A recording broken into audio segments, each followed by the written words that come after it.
passages in Matthew that really deal with the same thought, with the same teaching. Both part of Jesus' Sermon on the Mount. So first we'll look at Matthew chapter 5. I'm sorry I didn't give you the pages. Matthew 5:17 through 20. Do not think that I have come to abolish the law or the prophets. And this was really an important statement for Jesus to make, because one of his criticisms was that he had come to do exactly that, to abolish the law, to do away with the prophets. And he said, no, I have not come to abolish them, but to fulfill them. I tell you the truth, until heaven and earth disappeared, not the smallest letter, not the least stroke of a pen, and I like the way he said it, that was translated in the King James, jots and tittles, not even the smallest grammatical symbol. He wasn't replacing anything. Not the smallest letter, not the least stroke of a pen will by any means disappear from the law until everything is accomplished. So notice that there was an end game for the law that he stated there, that the law is going to be in effect until everything is accomplished. Anyone who breaks one of the least of these commandments and teaches others to do the same, in fact, will be called the least in the kingdom of heaven. But whoever practices and teaches these commands will be called great in the kingdom of heaven.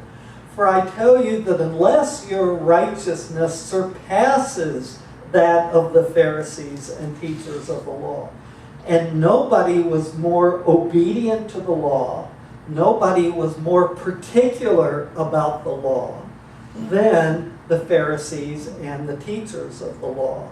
And remember, they started with 10. By the time the law got to Jesus, the Pharisees had added and added and added to the laws, that there were over 600 very specific, very particular laws that needed to be enforced by the Pharisees and the teachers of the law. Not only needed to be obeyed and needed to be followed, but they were also the enforcers of the law. Unless your righteousness surpasses that of the Pharisees and teachers of the law. I'm like, wow. You will certainly not enter the kingdom of heaven. And then we go on to Matthew chapter 7, verse 7. Ask, and it will be given to you. And by the way, this is a present participial verb form. Ask and keep on asking, and it will be given to you. Seek and keep seeking, and you will find. Knock and continue to knock, and the door will be opened to you. For everyone who asks receives. He who seeks finds, and to him who knocks the door will be opened. Which of you, if his son asks for bread, will give him a stone? Or if he asks for a fish, will give him a snake? If you then, though you are evil, know how to give good gifts to your children, note these three words. How much more?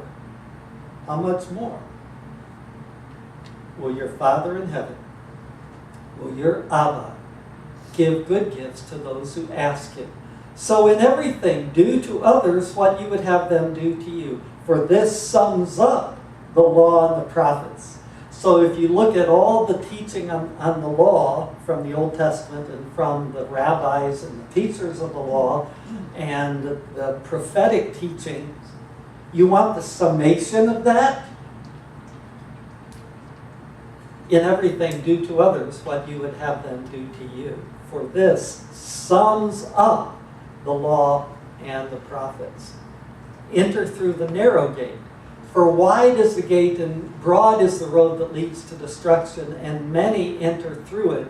But small is the gate and narrow the road that leads to life, and only a few find it.